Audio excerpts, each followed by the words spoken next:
Hotter than Missy Hyatt used to be, it's Exploder. Hello everyone, welcome back to Exploder. This episode we're going to do something a little different. We're going to talk about wrestling video games. Not some of the best, because there's a lot of great ones, but there's also some very awful ones. So getting back into the swing of things, I've talked about the worst pay-per-view I've ever seen. Now, I'm going to talk about the worst wrestling video game. Just start out, I'm not going to mention WWE Crush Hour, which was sort of a twisted metal type clone because it's a different genre. It had wrestlers in it, but it wasn't a wrestling game. So with my criteria, it didn't count. Same with WWF Betrayal. It was a bad beat 'em up on a Game Boy. What did you expect? Again, has wrestlers, doesn't make it a wrestling game. And then, this may be a little controversial, but it's going to be a little different. I'm going to explain it. WrestleMania the arcade game and In Your House, back for PlayStation, Sega, arcade, and whatnot. I'm not going to include those. Some people say, well, they're not good. Well, I think that's because the modern era, people are getting used to simulation. A lot of wrestling games now are simulation. These were not traditional video games. These were digitized graphics. They were cartoony. And yes, you were hitting, if you hit The Undertaker, spirits flew out. If you hit Yokozuna, hams fell out of him. Now, I'm 80% sure that wasn't the case with him in real life, but whatever. They weren't traditional, they weren't simulation, but for arcade games, they were perfectly fine. So I'm not going to mention those. I'm just going to get that out of the way right now. I'm going to start with a game that's not that bad, but really not that good. WWF Royal Rumble for the Dreamcast. This game came out during the Dreamcast run, very short run that it was, and it wasn't overall a bad game. It was decent, the control scheme was okay, the hit detection was good, and it was simulation. The biggest problem was there was really no features. There was a Royal Rumble mode, of course, single, tag team here and there, but it was nothing major, and the roster was incredibly small. I mean, the Acclaim games had more people involved in the roster, and those games were worse, and we'll get to those. But the Royal Rumble was just not good. You could only have so many characters on screen at one time, and this was, mind you, compared to a WWF game like SmackDown or SmackDown 2 Know Your Role, which were both on the original PlayStation. And theoretically, the Dreamcast was more powerful than the PlayStation. So why the Dreamcast version had a smaller roster, fewer features, was a very bare bones project, and why it was worse than two games that came out before it's really mind-boggling. So WWF Royal Rumble for the Dreamcast, not great, but not awful, just sort of there. The next one's a twofer because it's two games, but really it's just one game. Backyard Wrestling 1 and 2. I'm not giving you the subtitles, look them up. Feature ICP, Vampiro, and Tylene Buck. Yes, Major Guns, who's only known for her, talent, who was a former and future porn star.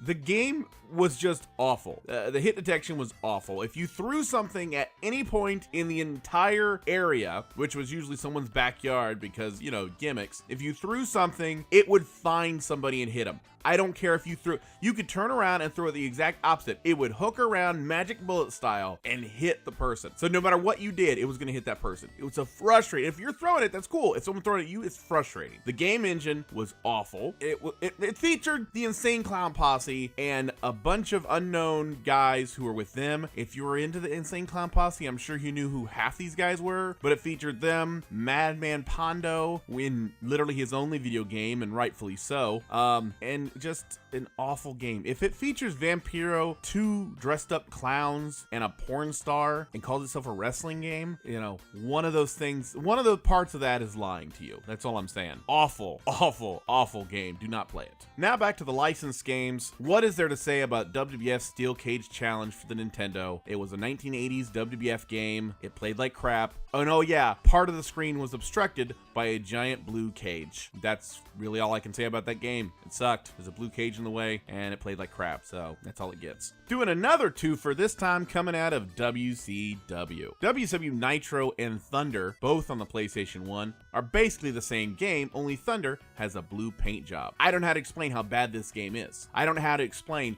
I don't know how to do moves in this game. To this very day, I've only done moves on this game accidentally. There are run-ins all the time, whether you want them to be or not, whether they make any sense. They just run in. Good luck controlling anything. Good luck getting anything done. It is a weird camera angle, and the only redeeming quality from both of these games is on the player select screen. You can push a button and they actually have full video of wrestlers doing promos about you picking them in front of a green screen. Raven, Perry Saturn, Kevin Nash, name it. That's the only redeeming quality of this entire game is the player select screen, which is really, really bad. So again, if you find these, pick them up for a couple dollars and play the videos. and then after you've got the feel of the WCW at that time, chuck the game in the trash, because you're never going to win a match, and it's going to be very frustrating. I promise you that. But the WWF isn't out of the woods, because they have their fair share of crappy games as well, including WWF Warzone for the PlayStation 1 and N64. This game was revolutionary in its time because it came out and was the first real simulation game. It attempted 3D, and the rendered graphics were better. I mean, comparing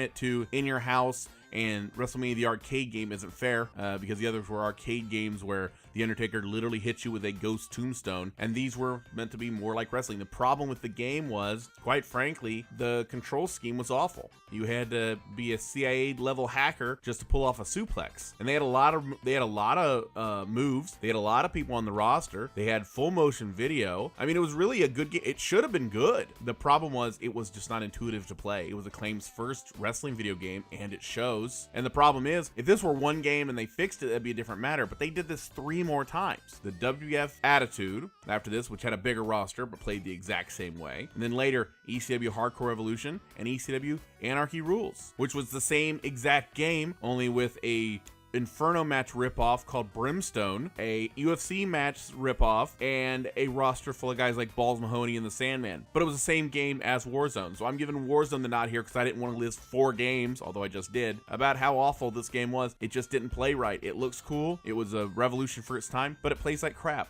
And that's the biggest problem with this game, is the controls just aren't fun. Now it's time for Newsflash. Our checks don't bounce because there are no checks. John Cena and Nikki Bella recently broke up after 6 years as a couple. Turns out the only way to see John Cena as a heel is to date him.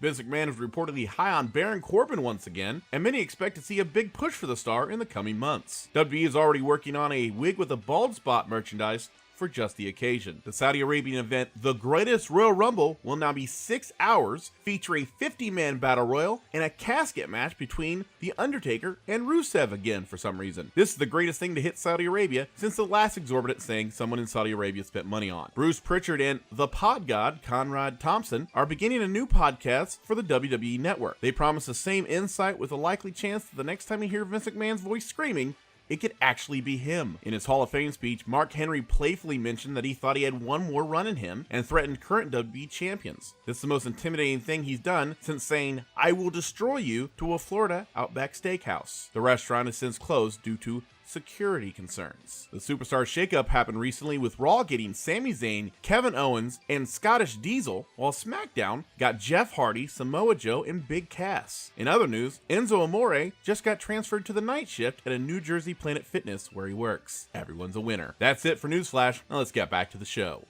And to pile back onto WCW, because, you know, there's one thing WCW doesn't get, it's enough crap, is WCW Backstage Assault for the N64 and PlayStation 1. Now, everyone talks about how this was the first wrestling game without a ring. And honestly, as weird as that sounds, I could forgive that if it played better. It doesn't. WCW Backstage Assault is basically WCW Mayhem with worse weapon detection. That's it. WCW Mayhem was a first attempt at WCW to do a real simulation game, but it wasn't that great, but it was forgivable because it was a first try. This was that, minus the ring, hit detection that looked like a blind chicken took a swing at your controller. Graphics weren't even comparable to what WWF was doing at the time, and it was just a bad game. I can forgive the fact that there wasn't a ring if it were a fun game. It wasn't a fun game, and that's the biggest problem with this game. It wasn't fun. It was horrible. You lock on, forget locking on. Then there was glitches. The lockup system was terrible. Weapons where you would swing almost exactly on the guy, and because the computer read it, you were slightly off, you completely miss. The bump,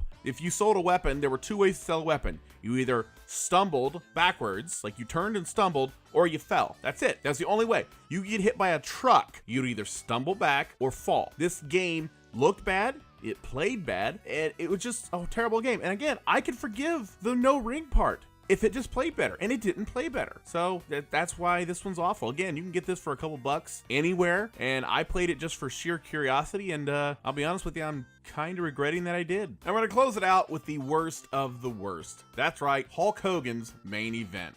for the Xbox 360. It's a Hulk Hogan game in 2011. Anything worse? Yes, it's for the Kinect. Yes, that thing that you swung blindly like you were trying to have a seizure or something to that effect and doesn't work at the time, doesn't read things. Now, take that, add Hulk Hogan's do-rag cover head to it, make it a generic wrestling game that requires the Kinect, and you get a game that has a 26 Metacritic score and got a 1 out of 10 by Game Informer. 1 out of 10. I'm pretty sure that one time the editing staff got measles got a 3 out of 10. 1 out of 10? Yeah, awful. Hulk Hogan 2011 Kinect. That's all you need to hear. That is by far the worst game I've ever heard of in my entire life. I don't even want to play it. Xbox 360, Kinect, Hulk Hogan 2011. Put those together in any combination and you're going to see a terrible, terrible game that no one wants to play. Well, that's going to do it for this time. I'm Dan. This is Exploder. Have a good one.